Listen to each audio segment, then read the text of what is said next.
Supermassive black holes, वो engines जो हमारे यूनिवर्स को चलाते हैं।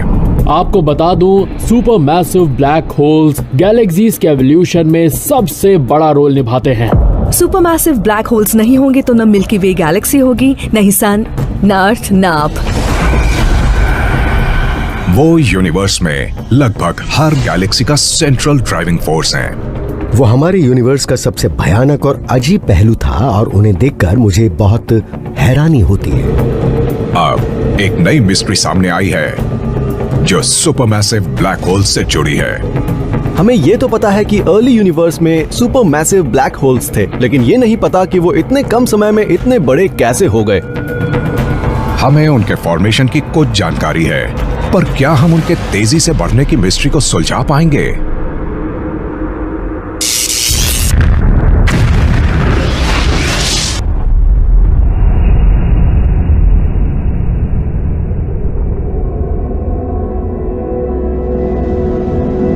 दो 2017 में यूनिवर्स पर नजर रखने वाले साइंटिस्ट्स को कुछ ऐसा दिखा जिसकी उन्हें बिल्कुल उम्मीद नहीं थी। एक विशाल सुपरमैसिव ब्लैक होल जो यूनिवर्स के शुरुआती दौर का था।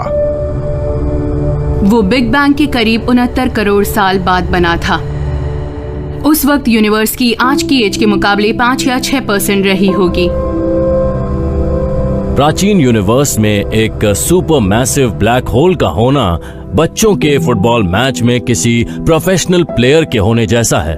इतने बड़े ब्लैक होल को वहां पर होना ही नहीं चाहिए था।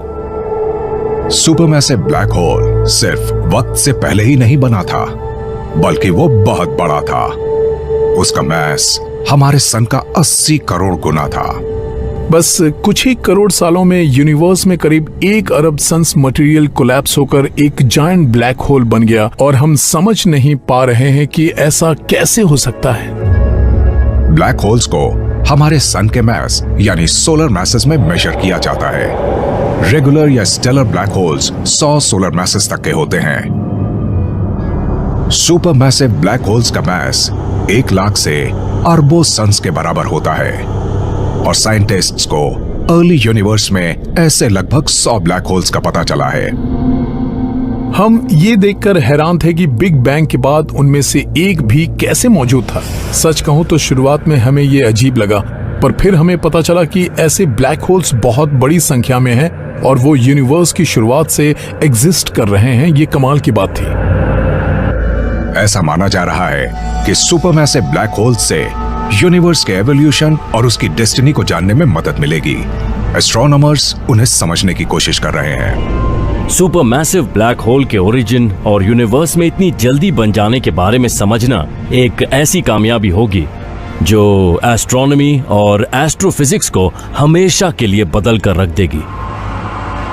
इतने कम समय में इतनी बड़ी चीज आखिर कैसे बन सकती है? ये एक बड़ा सवाल है। इसका जवाब पाने के लिए हमें छोटे लेवल से शुरुआत करनी होगी, ये समझकर कि रेगुलर स्टेलर ब्लैक होल्स कैसे बनते हैं। ब्लैक होल्स स्टार्स के कोलैप्स होने से बनते हैं। ये सबको पता है। अगर एक बड़ा स्टार हो और वो कोलैप्स कर रहा हो तो वो एक ब्लैक होल बनाएगा। एक बहुत बड़े स्टार की मौत एक सुपरनोवा एक्सप्लोजन में होती है और अगर उसमें पर्याप्त मास है तो जो बचता है वो कोलैप्स होकर ब्लैक होल बन जाता है। स्टार जितना बड़ा था उतना ही बड़ा उससे बनने वाला ब्लैक होल होगा। क्या अर्ली यूनिवर्स के स्टार्स इतने बड़े थे कि कोलैप्स होकर सुपरमैसिव ब्लैक होल्स बना पाए? आप जानते हैं, अर्ली यूनिवर्स आज के यूनिवर्स से बहुत अलग हुआ करता था। वो पूरी तरह हाइड्रोजन और हीलियम गैस से भरा हुआ था। गैस बड़े बादलों में बदल गई जो अपनी ग्रेविटी से कोलैप्स होने लगे। न्यूक्लियर फ्यूजन ने उनके डेंस कोर्स को इग्नाइट किया और पहले स्टार्स का जन्म हुआ। अब हमें लगता है कि शुरुआती गैस के क्लाउड्स आज के यूनिवर्स के क्लाउड्स के मुकाबले बहुत ज्यादा बड़े स्टार्स बनाते थे। हो सकता है कि उस वक्त बहुत बड़े जायंट स्टार्स थे और हम उन्हें पॉपुलेशन 3 स्टार्स कहते हैं और वो वाकई में बहुत बड़े थे। पॉपुलेशन 3 स्टार्स सबसे पुरानी कैटेगरी के स्टार्स हैं। डायनासोर्स की तरह कभी वो बड़ी यूनिवर्स पर राज किया करते थे, पर अब वो एक्सटिंक्ट हो चुके हैं। वो बहुत अजीब स्टार्स थे। वो अल्ट्रा वायलेट थे, ब्राइट थे और आज के स्टार्स से बहुत अलग थे। पर क्योंकि वो इतने बड़े और ब्राइट थे, इसलिए उनकी मौत भी जल्दी हो जाती थी। शुरुआती स्टार्स जल्दी बनते और खत्म हो जाते थे। वो सुपरनोवाज में एक्सप्लोड होते और अपने पीछे ब्लैक होल्स छोड़ जाते। पर क्या वो सुपरमैसिव ब्लैक होल्स थे? जब एक स्टार एक्सप्लोड होता है एक सुपरनोवा में, तब उसका ज्यादातर मास इजेक्ट हो जाता है। वो दूर चला जाता है, सिर्फ एक न्यूट्रॉन स्टार या एक ब्लैक होल पीछे रह जाता है। पर उसमें ज्यादा मास नहीं होता था क्योंकि वो सब एक्सप्लोजन में दूर जा चुका था। भले ही पॉपुलेशन 3 स्टार्स अर्ली यूनिवर्स में बहुत बड़े थे, पर वो इतने बड़े नहीं थे कि एक्सप्लोड होने पर अपने पीछे एक सुपरमैसिव ब्लैक होल छोड़ सके। अगर हम सुपरनोवास को पूरी तरह से हटा दें तो सुपरमैसिव ब्लैक होल्स की फॉर्मेशन को समझने का एक तरीका हो सकता है। क्या एक डाइंग स्टार का पूरा मास कोलैप्स होकर ब्लैक होल बना सकता है? इसका जवाब एक गैलेक्सी में मिल सकता है जिसका नाम है फायरवर्क्स गैलेक्सी। फायरवर्क्स गैलेक्सी का एक अजीब सा नाम है क्योंकि इसमें कई सुपरनोवा एक्सप्लोजन्स होते हैं जो फायरवर्क्स जैसे लगते हैं, जो अपने आप में एक देखने लायक नजारा होता है। हाल ही में एस्ट्रोनॉमर्स फायरवर्क्स गैलेक्सी के एक बहुत ब्राइट स्टार पर नजर रख रहे थे। ये स्टार बिल्कुल वैसा ही है जो एक्सप्लोड होकर सुपरनोवा बनाता है। एस्ट्रोनॉमर्स को लगा था कि वो एक्सप्लोड होगा, पर उसने बहुत अजीब हरकत की। एस्ट्रोनॉमी बहुत कमाल की है क्योंकि इसमें आपकी आंखों के सामने वो होता है जिसे आप समझा नहीं सकते। हमने एक पूरे स्टार को जस्ट गायब होते देखा है। 2007 में वो स्टार कुछ ऐसा दिखता था। 2015 तक वो पूरी तरह गायब हो चुका था। सुपरनोवा एक्सप्लोजन की ना तो कोई फ्लेयर थी ना डेब्री। तो आखिर हुआ क्या था? ये पता चला कि हर मैसिव स्टार एक नॉर्मल सुपरनोवा में एक्सप्लोड नहीं होता है। इसे हम फेल्ड सुपरनोवा भी कह सकते हैं। एक सुपरनोवा तब फेल होता है जब कोलैप्सिंग स्टार के अंदर बनने वाली शॉक वेव उससे बाहर ना निकल पाए। कुछ केसेस में जब स्टार बहुत मैसिव होता है तब शॉक वेव्स के पास स्टार से बाहर निकलने का कोई मौका नहीं होता। जब तक कोलैप्स होकर एक ब्लैक होल नहीं बन जाता तब तक उसे एक फेल्ड सुपरनोवा कहा जाता है। फायरवर्क्स गैलेक्सी स्टार इतना मैसिव होगा कि उसने अपने ही एक्सप्लोजन को रोक दिया और फिर कोलैप्स होकर एक ब्लैक होल बन गया। सब कुछ कोलैप्स होकर ब्लैक होल बन जाता है। एक ऐसा ब्लैक होल हो सकता है जिसमें ओरिजिनल स्टार का सारा मास हो। अर्ली यूनिवर्स में क्या विशाल पॉपुलेशन 3 स्टार्स की मौत फेल्ड सुपरनोवास की तरह हुई और वो अपने पीछे सुपरमैसिव ब्लैक होल्स छोड़ गए? मुझे नहीं लगता कि वो population 3 stars supermassive black hole बन पाने के काबिल थे। मेरे अंदाजे से उनमें उतना मास नहीं रहा होगा। सबसे मैसिव स्टार्स हमारे सन से बस 200 गुना ज्यादा मैसिव होते हैं, जबकि एक सुपर मैसिव ब्लैक होल हमारे सन के मास से लाखों या अरबों गुना भारी होता है। Early supermassive black holes collapsing stars से नहीं बने होंगे। जायंट स्टार्स तक इतने मैसिव नहीं होते। तो क्या सुपरमैसिव बनने का कोई और तरीका है? क्या stellar black holes cosmic body builders थे जो बल्किंग कर रहे थे? हमने इस आइडिया को खारिज कर दिया है कि वो लार्ज स्टार्स से बने होंगे। शायद वो बहुत छोटे स्टेलर मैस ब्लैक होल्स होंगे और बाद में वो कंज्यूम करके सुपरमैसिव बन गए। ब्लैक होल्स खाने में नखरा नहीं करते, वो कुछ भी निकल जाते हैं। अब चाहे उनके सामने कुछ भी आए, अब वो चाहे गैस हो, प्लैनेट्स हो, स्टार्स हो, कोई फर्क नहीं पड़ता। वो जो कंज्यूम करते हैं उससे उनका मास और बढ़ता जाता है। एक स्टेलर मैस ब्लैक होल का पता चला है जो हमारी मिल्की वे गैलेक्सी में कंज्यूम कर रहा है। यह हमारे सन से 15 गुना भारी है। सिग्नस X1 धीरे धीरे उस मटेरियल को निकल रहा है जो उसके इर्द गिर्द मौजूद है। ब्लैक होल्स की फीडिंग अक्रीशन डिस्क्स के जरिए होती है। वो बिल्कुल सैटर्न रिंग्स की तरह होती हैं। ब्लैक होल के अराउंड मटेरियल की एक थिक या थिन डिस्क होती है जो उसे फीड करती है। सिग्नस X1 की एक्रीशन डिस्क पास के एक सोर्स से लगातार रिफिल होती रहती है। एक बड़ा स्टार जो हमारे सन से 20 गुना भारी है और जिसका नाम है blue super giant. Black hole इस स्टार की गैस पर पिछले 50 लाख सालों से फीड कर रहा है। तो अगर आपका सवाल यह है कि ब्लैक होल्स गैस को कैसे निगल सकते हैं, तो उसका जवाब है ग्रेविटी। वो बहुत मैसिव ऑब्जेक्ट्स होते हैं और जो कुछ भी उनके दायरे में आता है उसे वो ग्रेविटी की मदद से अपने अंदर समा लेते हैं। ब्लैक होल का मास जितना बढ़ता है उसकी ग्रेविटी उतनी ही बढ़ती है और वो अपने अंदर उतनी चीजें खींचता है। एक ब्लैक होल की ग्रोथ ढलान से नीचे लुढ़कती हुई स्नोबॉल की तरह होती है। स्नोबॉल जितनी बड़ी होती जाती है वो और स्नो इकट्ठी करती और बड़ी होती जाती है। ये एक रनवे इफेक्ट होता है। पर भले ही सिग्नस X1 इस रनवे इफेक्ट से ग्रो करेगा, तब भी वो कभी सुपरमैसिव नहीं बन पाएगा। मतलब अर्ली यूनिवर्स के ब्लैक होल्स की फीडिंग बहुत फास्ट रेट्स पर हुई होगी। सबसे बड़ा इशू ये है कि अर्ली यूनिवर्स में इतना टाइम कैसे था कि एक छोटे से ब्लैक होल से, जो कि एक स्टार के अंदर से निकला है, वो सुपर मैसिव बन जाए। JRS 1915 एक और स्टेलर मास ब्लैक होल है। ये बहुत ज्यादा कंज्यूम करता है।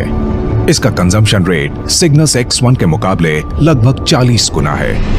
और जब कोई ब्लैक होल जल्दी कंज्यूम करने लगता है तब वो ओवरहीट होने लगता है। जब ब्लैक होल बहुत तेजी से मटेरियल खींचकर उसे कंज्यूम करता है तब अक्रीशन डिस्क बहुत हाई टेम्परेचर्स पर हीट अप हो जाती है और उस हीट से सिस्टम से बहुत तेज लाइट बाहर आती है। और एक ब्लैक होल जितना ज्यादा मटेरियल कंज्यूम करेगा वो उतना ही शाइनी बनता जाएगा। ये स्टेलर ब्लैक होल कभी कभी ज्यादा मटेरियल बहुत जल्दी कंज्यूम कर लेता है, जिसकी वजह से उसकी एक्रीशन डिस्क से रेडिएशन निकलता है जो हमारे सन से करीबन 10 लाख गुना ब्राइट होता है। लेकिन इस ब्राइटनेस के अपने नुकसान भी होते हैं। इससे ब्लैक होल मटेरियल को कंज्यूम करना और ग्रो करना बंद कर देता है। अगर मुझे जल्दी अपना वजन बढ़ाना होता, वो भी ज्यादा से ज्यादा, तो मैं बहुत सारी चीजें एक साथ खाने लगता, जैसे कि जंक फूड, और उसे नॉन स्टॉप खाता रहता। ब्लैक होल्स की प्रॉब्लम ये होती है कि जब वो मटेरियल को कंज्यूम करने लगते हैं तब वो शाइन करने लगते हैं, और वो जितना शाइन करते हैं अपने खाने यानी मटेरियल को उतना ज्यादा दूर पुश कर देते हैं। उनकी ब्राइटनेस या ल्यूमिनोसिटी इतनी बढ़ जाती है कि वो आने वाले मटेरियल को दूर पुश कर देती है। इस फिनोमेनन को एडिंगटन लिमिट कहा जाता है। कई मायनों में एडिंगटन रेट को ब्लैक होल्स की ग्रोथ की एक स्पीड लिमिट के रूप में माना जा सकता है। हो सकता है कि ब्लैक होल्स को बहुत तेजी से बढ़ने से रोका जाता हो, और वो भी उनमें ज्यादा से ज्यादा गैसेस डालकर, और आखिरकार एडिंगटन लिमिट हिट हो जाती है और ब्लैक होल में जितनी भी गैस डाली जाती है वो उस तक पहुंच ही नहीं पाती। कंजम्पशन कंट्रोल करने के इस तरीके से ये तय हो गया है कि अर्ली यूनिवर्स में स्टेलर ब्लैक होल्स इतनी जल्दी मास गेन नहीं कर पाए होंगे कि वो सुपरमैसिव बन पाते। ब्लैक होल्स को बढ़ने के लिए टाइम चाहिए, उन्हें फीड करना होता है, उन्हें कंज्यूम करना होता है। शायद कुछ स्टेप्स स्किप किए जा सकते हैं, पर शायद उन्हें मीडियम या बड़े साइज से शुरू करना होता हो ताकि वो बाद में सुपरमैसिव बन सकें। तो क्या अर्ली यूनिवर्स में और तरह का ब्लैक होल था? क्या वो इतना बड़ा था कि कम वक्त में सुपरमैसिव बन जाता?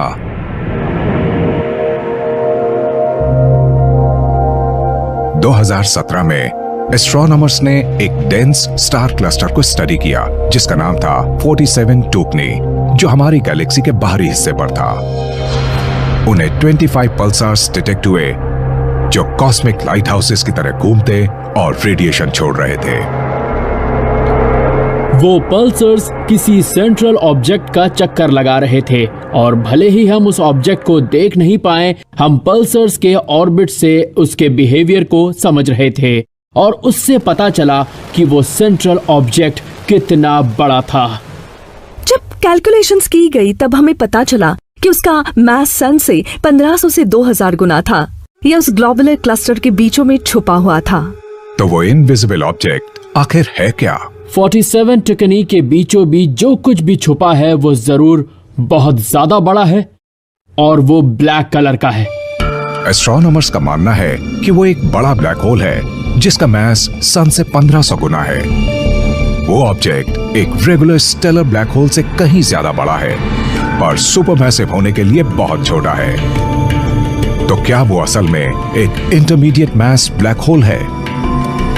इस तरह के इंटरमीडिएट मास ब्लैक होल्स का मिलना बहुत ही ज्यादा मुश्किल है। ये रेयर कैटेगरी के ब्लैक होल्स 100 से 1 लाख सोलर मैसेज के होते हैं। इस साइज का होने से वो बहुत जल्द सुपरमैसिव हो सकते हैं।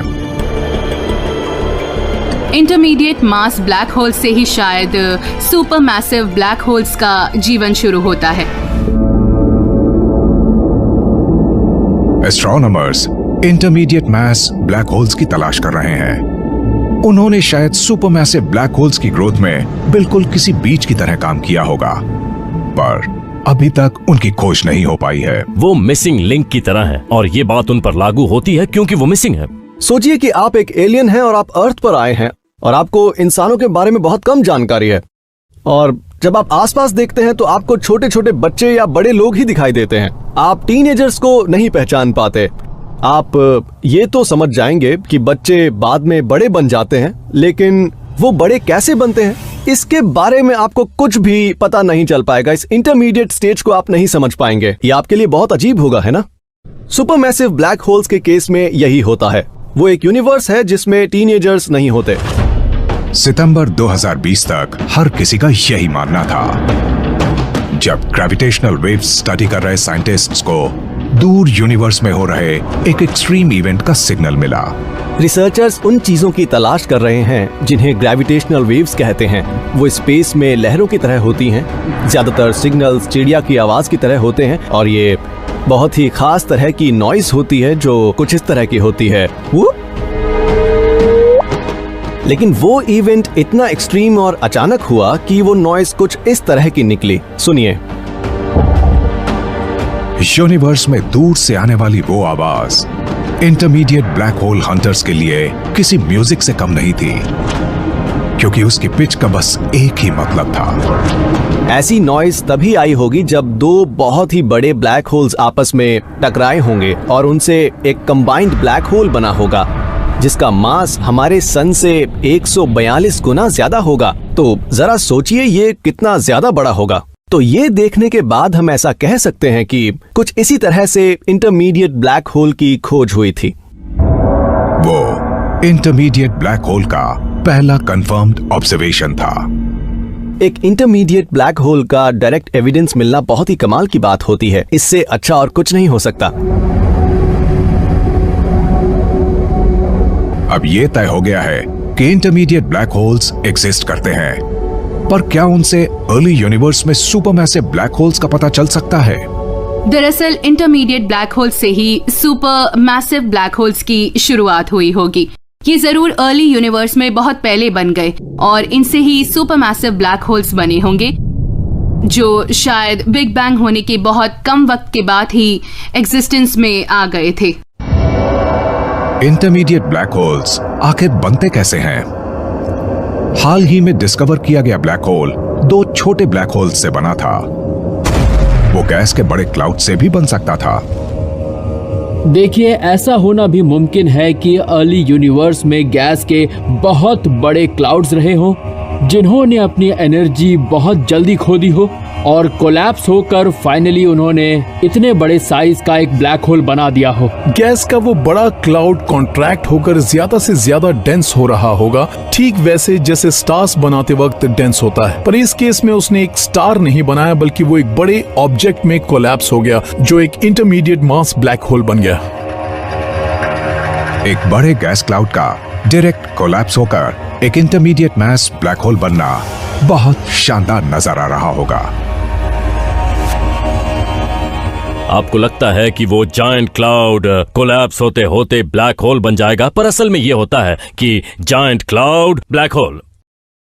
तो एक वक्त में यूनिवर्स में बहुत बड़ा गैस क्लाउड होता है और पलक झपकते ही वो कोलैप्स हो जाता है और फिर बन जाता है एक ब्लैक होल। एटलीस्ट थ्योरी तो यही है।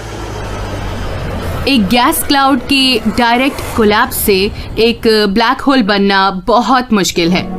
गैस क्लाउड्स अक्सर अलग होकर कोलैप्स होते हैं और कई स्टार्स बनाते हैं। एक ऑब्जेक्ट में कोलैप्स होने के लिए खास कंडीशंस होनी जरूरी है। एक केस में दो नेबरिंग गैलेक्सीज हो सकती हैं। पहली एक नई प्रोटोगैलेक्सी यानी एक गैस क्लाउड जिसे अभी स्टार्स बनाने बाकी हैं। इसके पास ही एक बड़ी गैलेक्सी है जो इतने सारे स्टार्स बना रही है कि उनका रेडिएशन उसके पड़ोसी तक जा रहा है। अब क्योंकि ये दोनों इतनी नजदीक हैं, इसीलिए बड़ी गैलेक्सी का रेडिएशन छोटी गैलेक्सीज में स्टार बनने से रोकता है। इसका मतलब ये है कि स्टार्स बनने से पहले ही वो क्लाउड फॉर्म में ही कोलैप्स होते रहेंगे और स्टार नहीं बन पाएंगे। गैस क्लाउड इतना ज्यादा बड़ा और डेंस हो जाता है कि उसकी ग्रेविटी उसे ही अंदर खींचने लगती है। जब स्टार्स नहीं बन पाते तब कोलैप्स से एक इंटरमीडिएट मास ब्लैक होल बन जाता है। मुझे यह आइडिया बहुत इंटरेस्टिंग लगता है। मुझे पता नहीं ये पॉसिबल है या नहीं, लेकिन अर्ली यूनिवर्स से जुड़ी ऐसी बहुत सी बातें हैं जो हमें नहीं पता। 2017 में साइंटिस्ट्स ने एक बार और समझने की कोशिश की कि अर्ली यूनिवर्स में इंटरमीडिएट मास ब्लैक होल्स कैसे बने होंगे, शायद डार्क मैटर की मदद से। डार्क मैटर अर्ली यूनिवर्स के स्ट्रक्चर के एवोल्यूशन में बहुत जरूरी रहा होगा। बिना डार्क मैटर के शायद यूनिवर्स भी नहीं होता। डार्क मैटर बहुत रहस्यमय है। हम जानते हैं कि ऑर्डिनरी मैटर पर उसका ग्रेविटेशनल पुल रहता है। ऐसा माना जाता है कि उससे अर्ली यूनिवर्स में बहुत बड़े स्टार्स बने थे। वो स्टार्स बाद में कोलैप्स होकर इंटरमीडिएट मास ब्लैक होल्स बन गए।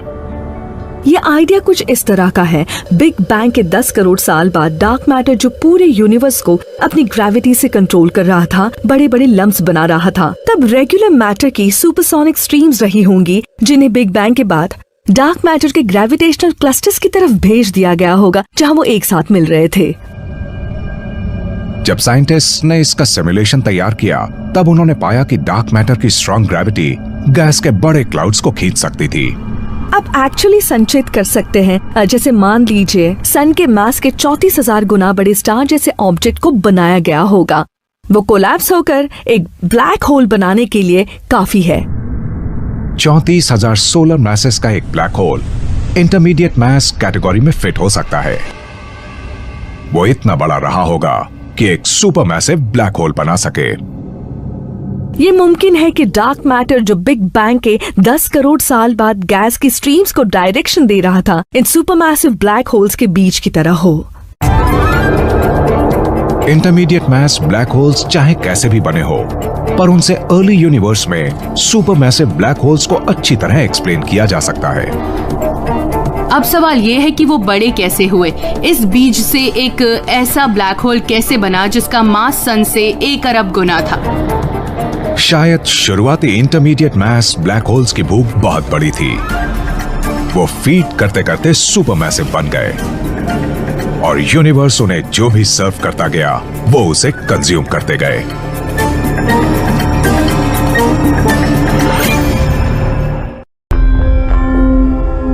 एस्ट्रोनॉमर्स ये जानना चाहते हैं कि शुरुआती सुपरमैसिव ब्लैक होल्स इतनी जल्दी बड़े कैसे बन गए।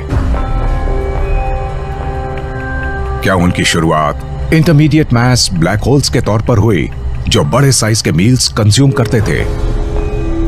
ऐसा मुमकिन है कि ये इंटरमीडिएट मास ब्लैक होल्स एक बहुत ही रेयर एनवायरनमेंट में बने होंगे जहां नए मटेरियल को बहुत हाई रेट में पुल करना पॉसिबल होगा।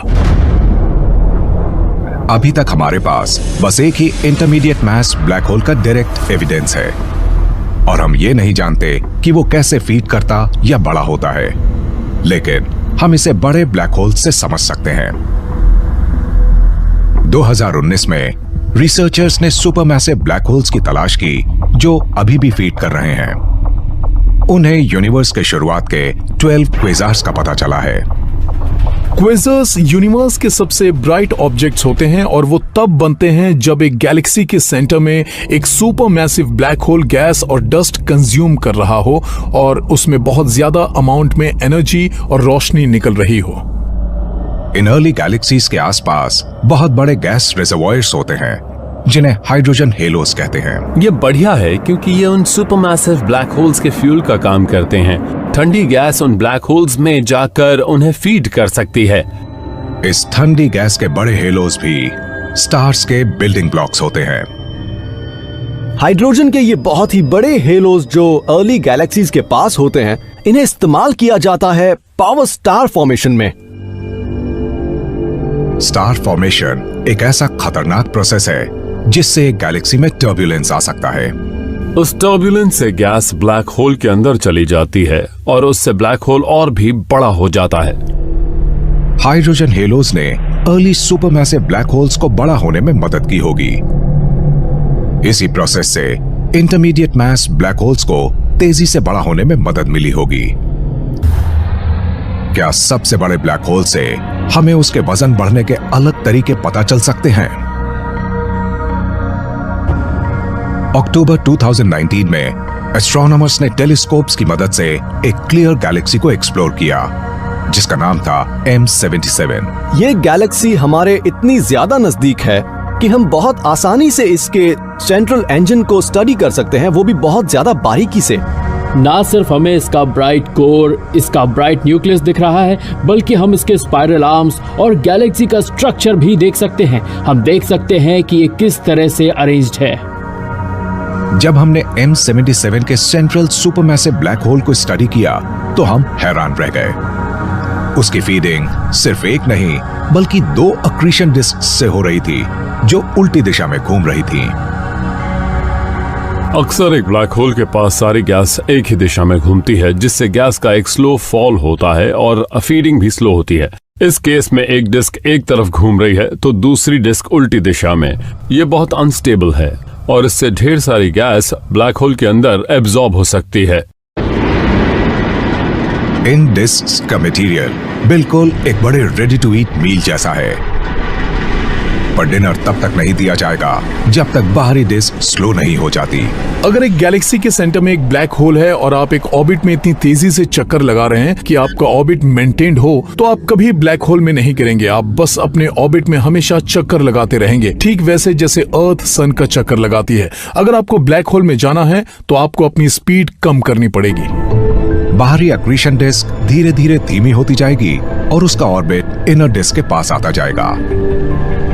काउंटर रोटेटिंग मटेरियल के खतरनाक टकराव होने शुरू हो जाएंगे।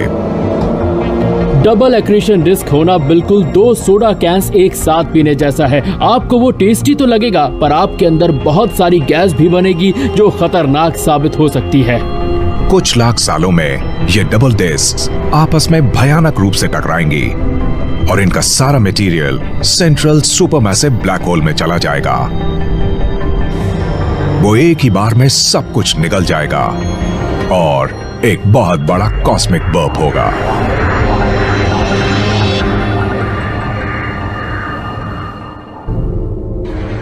फरवरी 2020 में ओफाइकस गैलेक्सी क्लस्टर में हमने देखा कि एक कॉस्मिक बर्प से क्या डैमेज हो सकता है।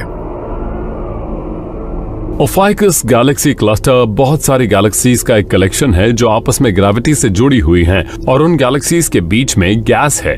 जब एस्ट्रोनॉमर्स ने उस गैस को स्टडी किया तो उन्हें पता चला कि उसमें एक बहुत बड़ा आर्किंग स्ट्रक्चर है और वो असल में एक कैविटी का एज है।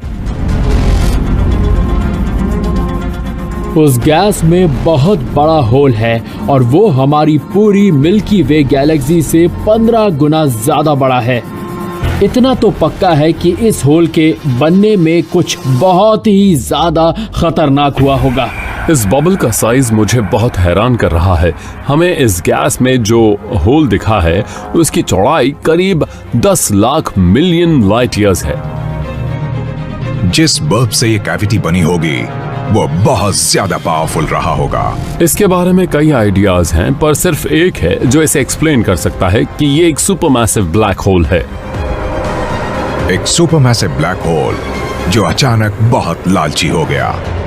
इस तरह के एनर्जेटिक इवेंट के लिए ब्लैक होल को फीडिंग की जरूरत होती है, वो भी 1 मील नहीं बल्कि हजारों मील्स, वो भी एक साथ एक वक्त पर। आप कह सकते हैं उसे इंटरगैलेक्टिक बफे की जरूरत है।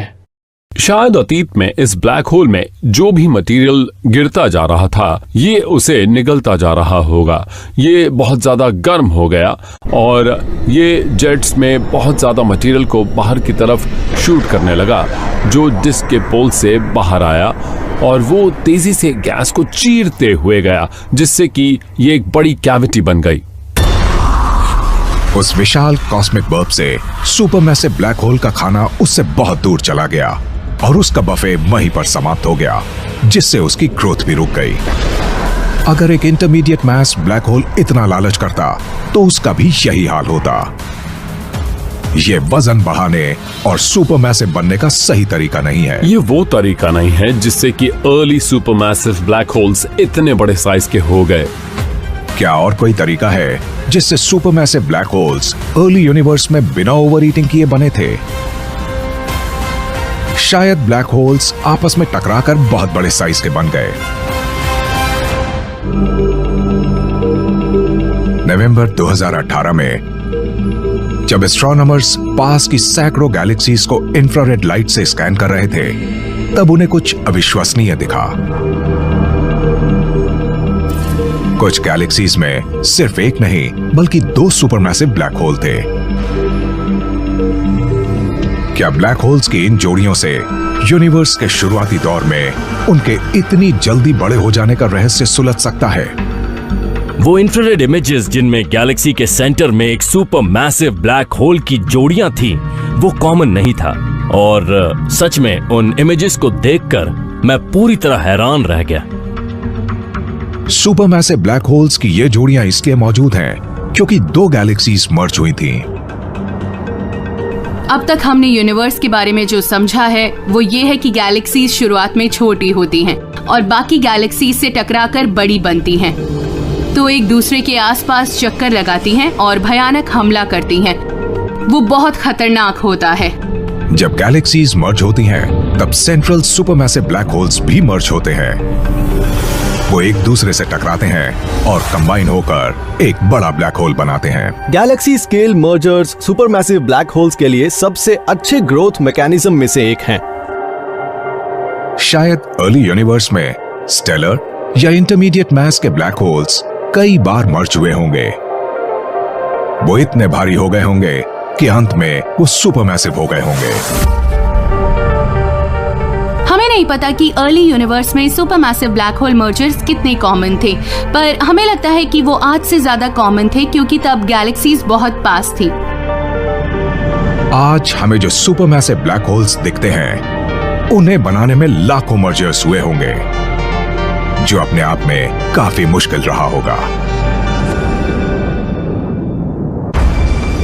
अगर इतने सारे मर्जर्स हुए होंगे तब एक बात बिल्कुल हैरान कर देने वाली है। हमें अब यूनिवर्स में जो ब्लैक होल्स मिलते हैं वो सभी या तो स्टेलर मास के या सुपरमैसिव हैं। आप ऐसा समझ सकते हैं कि सुपर मैसिव ब्लैक होल्स छोटे ब्लैक होल्स के मर्ज होने से बनते हैं, इसीलिए हमें छोटे से लेकर बड़े ब्लैक होल्स मिलने चाहिए, पर ऐसा बिल्कुल नहीं है। हमें इंटरमीडिएट मास ब्लैक होल्स नहीं मिलते। मेरा सवाल है कि 10,000 सोलर मास और 1,000 सोलर मास वाले ब्लैक होल्स कहाँ हैं? पर एक और प्रॉब्लम है। हमने कभी एक सुपरमैसिव ब्लैक होल मर्जर होते हुए नहीं देखा। हमने सुपरमैसिव ब्लैक होल को मर्जिंग की तरफ बढ़ते देखा और हमने वो ब्लैक होल्स देखे हैं जो मर्जिंग कर चुके हैं, पर कभी उन्हें ऐसा करते नहीं देखा। जब सुपरमैसिव ब्लैक होल्स मर्ज होते हैं तब वो एक दूसरे के आसपास घूमते हैं और जितना करीब आते हैं उतना तेज होते जाते हैं, पर उन्हें मर्ज होकर एक सिंगल ब्लैक होल बनाने के लिए उस एनर्जी को खोने की जरूरत है जिसे ऑर्बिटल एनर्जी कहा जाता है। सुपर मैसिव ब्लैक होल्स के मर्जर का मतलब है कि उन्हें एक दूसरे के पास आना होगा और इसके लिए उनके ऑर्बिट्स को डीके होना होगा और इसके लिए ऑर्बिटल एनर्जी को लूज करना जरूरी है। एनर्जी लूज करने के लिए मर्ज हो रहे सुपरमैसिव ब्लैक होल्स आसपास के स्टार्स के ऑर्बिट्स को डिस्टर्ब करते हैं, जिससे वो अपने पाथ से भटक जाते हैं। तो एक ऐसा स्टार जो बहुत छोटा है और जिसका मास हमारे सन के बराबर है, वो अगर ऐसे 2 ब्लैक होल्स के बीच आ गया तो उसे सीधा गैलेक्सी के बाहर पूरे फोर्स के साथ फेंक दिया जाएगा और फिर वो कभी नजर नहीं आएगा। जब भी सुपरमैसिव ब्लैक होल्स एक स्टार को बाहर निकालते हैं, उनकी कुछ ऑर्बिटल एनर्जी कम हो जाती है और वो और भी करीब आ जाते हैं। जब वो सभी स्टार्स को बाहर निकाल देंगे तो कुछ बचेगा ही नहीं। अब मर्जर रुक जाता है। आइस स्केटिंग करती हुई किसी जोड़ी की तरह दोनों सुपरमैसिव ब्लैक होल्स जितना हो सके एक दूसरे के आसपास चक्कर लगाते हैं, लेकिन वो साथ नहीं आ पाते। हो सकता है ये दोनों ब्लैक होल्स ऐसे ही एक दूसरे के आसपास अरबों सालों तक चक्कर लगाते रहे हों। इसे कहते हैं फाइनल पार्सेक प्रॉब्लम। 1980 में एक रिसर्च पेपर था जिसमें इस प्रॉब्लम के बारे में लिखा गया था कि सुपरमैसिव ब्लैक होल सिर्फ एक दूसरे के पास 3 पार्सेक या 3 लाइट ईयर्स पर आ सकते हैं, पर वो एक दूसरे से मर्ज नहीं हो सकते। हमारा मानना है कि सुपरमैसिव ब्लैक होल्स को मर्ज होना चाहिए। हमें पता है गैलेक्सीज मर्ज होती हैं, तो अगर ब्लैक होल्स मर्ज नहीं होते तो हमें कई ब्लैक होल्स यूनिवर्स में दिखते, पर ऐसा नहीं है। हर गैलेक्सी में एक ही ब्लैक होल होता है, तो वो मर्ज कैसे होते हैं? साइंटिस्ट्स यूनिवर्स की शुरुआत की रहस्यमयी फोर्सेस पर भी स्टडी कर रहे हैं। क्या पहले सुपरमैसिव ब्लैक होल्स का साइज किसी इनविजिबल फोर्स ने बढ़ाया?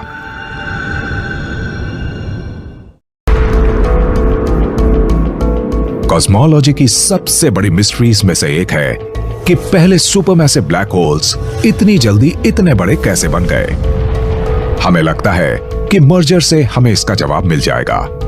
हम ये भी जानते हैं कि सभी ब्लैक होल्स फीडिंग से बड़े होते हैं, पर हमें और क्लूज चाहिए। अर्ली यूनिवर्स की ऐसी कई चीजें हैं जिनके बारे में हम नहीं जानते। हम यूनिवर्स में जितनी गहराई में जाते हैं हमें वो उतना ही अलग लगने लगता है, और ये अपने आप में बहुत इंटरेस्टिंग भी है क्योंकि अब आपको फिजिक्स की मदद से इन अजीब ऑब्जर्वेशंस को एक्सप्लेन करने की कोई भी जरूरत नहीं है। अर्ली यूनिवर्स के तेजी से बढ़ने वाले सुपरमैसिव ब्लैक होल्स को समझने के लिए फिजिसिस्ट्स को अब कहीं और भी ध्यान लगाना होगा। उन्हें मैग्नेटिक फील्ड्स को समझना होगा। मैग्नेटिक फील्ड्स असल में बहुत कॉम्प्लेक्स होती हैं, उन्हें कैलकुलेट करना टफ है, उन्हें समझना बहुत मुश्किल है। एस्ट्रोनॉमर्स इस टॉपिक को अक्सर अवॉइड करते हैं। हमें पता है वो एग्जिस्ट करती हैं, पर हम उनके बारे में बात नहीं करते। अभी हाल ही में लोगों ने गैलेक्सी फॉर्मेशन के मॉडल्स में मैग्नेटिक फील्ड्स को शामिल करना शुरू किया है, और हो सकता है कि इन मैग्नेटिक फील्ड्स के प्रभाव से ही ये सुपरमैसिव ब्लैक होल्स बन गए हों। ये जानने के लिए कि मैग्नेटिक फील्ड्स ने किस तरह अर्ली सुपरमैसिव ब्लैक होल्स पर प्रभाव डाला, हमें इसे शुरू से समझना होगा। बिग बैंग के तुरंत बाद फर्स्ट पार्टिकल्स बने, ठंडे हुए और इलेक्ट्रिकली चार्ज्ड हो गए। तब सब कुछ बहुत अलग था, आज के मुकाबले तो बहुत ही अलग था। पार्टिकल्स तेजी से घूम रहे थे, सब कुछ चार्ज्ड था, वो एक बहुत ही अलग माहौल था। तब कोई स्टार्स नहीं थे, ना ही एटम्स थे, पर कुछ साइंटिस्ट्स का मानना है कि उन मूविंग चार्ज्ड पार्टिकल्स से पहली मैग्नेटिक फील्ड्स बनी थी। यूनिवर्स की शुरुआत में मैग्नेटिक फील्ड्स हर जगह थी। वो मैग्नेटिक फील्ड्स बहुत ही लंबी दूरी तक एक्सटेंड रही होंगी, बिल्कुल अर्ली यूनिवर्स को कवर करने वाले एक बड़े वेब की तरह। कितनी कमाल की बात है ना। धीरे धीरे एटम्स बने और गैस के क्लाउड्स में बदल गए। इनसे पहली गैलेक्सीज बनी और उनके सुपरमैसिव ब्लैक होल्स बने। अब इस दौरान मैग्नेटिक फील्ड्स बदल गईं। वो इन नई गैलेक्सीज के आसपास ही सिमट गईं। पर कैसे, ये हमें नहीं पता। मैग्नेटिक फील्ड्स को प्रेडिक्ट कर पाना बहुत ही मुश्किल होता है। उनके लिए बहुत ही मुश्किल कैलकुलेशन करने होते हैं, जो हमने अभी सिर्फ करने शुरू ही किए हैं। 2017 में साइंटिस्ट्स ने एक क्रांतिकारी कंप्यूटर मॉडल बनाया जो समय के साथ बदलते मैग्नेटिज्म को सिमुलेट करता है। उसकी इमेजेस में मैग्नेटिक फोर्सेस की लाइंस हैं जो स्पेस में बहुत ज्यादा फोकस्ड और स्ट्रॉन्ग हैं। कुछ एस्ट्रोनॉमर्स का मानना है कि मैग्नेटिक फील्ड लाइंस से अर्ली गैलेक्सीज और उनके बीचों बीच सुपरमैसिव ब्लैक होल्स बने होंगे। मैग्नेटिक फील्ड्स मटेरियल को स्पेस में पुश कर सकती हैं, तो एक पॉसिबिलिटी ये है कि मैग्नेटिक फील्ड्स मटेरियल को एक ब्लैक होल की तरफ पुश करती होंगी और वो इसकी वजह से ग्रो करने लगता है। और स्पेस की यही बात मुझे सबसे ज्यादा दिलचस्प लगती है। आज हम जानते हैं कि प्लैनेट्स के आसपास मैग्नेटिक फील्ड्स डस्ट पार्टिकल्स को दूर रखने का काम करती हैं। एक बहुत बड़े स्केल पर मैटर को अर्ली यूनिवर्स में गैलेक्सी के सेंटर तक पहुंचाया गया होगा। क्या उन अर्ली गैलेक्सीज की मैग्नेटिक फील्ड्स वो स्ट्रीम्स थी जिनसे ज्यादा से ज्यादा मटेरियल अंदर की तरफ गया और हो सकता है उससे एक बहुत बड़ा ब्लैक होल बन गया हो? साइंटिस्ट्स यूनिवर्स के शुरुआत में मैग्नेटिज्म के प्रभाव को समझने की कोशिश कर रहे हैं, पर यह उन कई वजहों में से एक होगा जिसने अर्ली सुपरमैसिव होल्स को बनाने में योगदान दिया। हमारे पास कई थियोरीज हैं कि सुपरमैसिव ब्लैक होल्स आखिर किस तरह से बने होंगे, लेकिन जब तक हम उन्हें खुद बनते हुए नहीं देख लेते तब तक हम ये नहीं कह सकते कि कौन सी थियोरी इस बात को साबित करती है। शायद कोई और ऐसी वजह है जिसके बारे में हमने सोचा भी नहीं है, जिससे ये अर्ली सुपरमैसिव ब्लैक होल्स बहुत कम वक्त में बहुत बड़े बन गए। उम्मीद है एक दिन यूनिवर्स के ये मॉन्स्टर्स अपने राज का पर्दाफाश करेंगे। सुपरमैसिव ब्लैक होल रिसर्च मुझे सच में बहुत कमाल का लगता है। ये बहुत ज्यादा कूल है। ये एक्सप्लेन करना जरूरी है कि ये अर्ली सुपरमैसिव ब्लैक होल्स कैसे बने थे, तभी हम ये समझ सकते हैं कि हमारा यूनिवर्स काम कैसे करता है।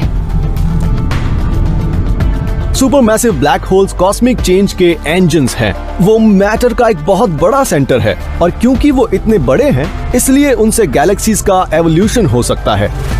ये फिजिक्स की मिस्ट्रीज में वो मास्टर की है जिसे अब तक सुलझाया नहीं जा सका है। हमारे पास यहाँ एक मौका है कि हम सुपर मैसिव ब्लैक होल को अच्छे से समझ सकें, ताकि हम ये समझ सके हमारी गैलेक्सीज कैसे फॉर्म हुई, ये स्टार्स कैसे बने जैसे कि सन, और हमारी लाइफ कैसे बनी।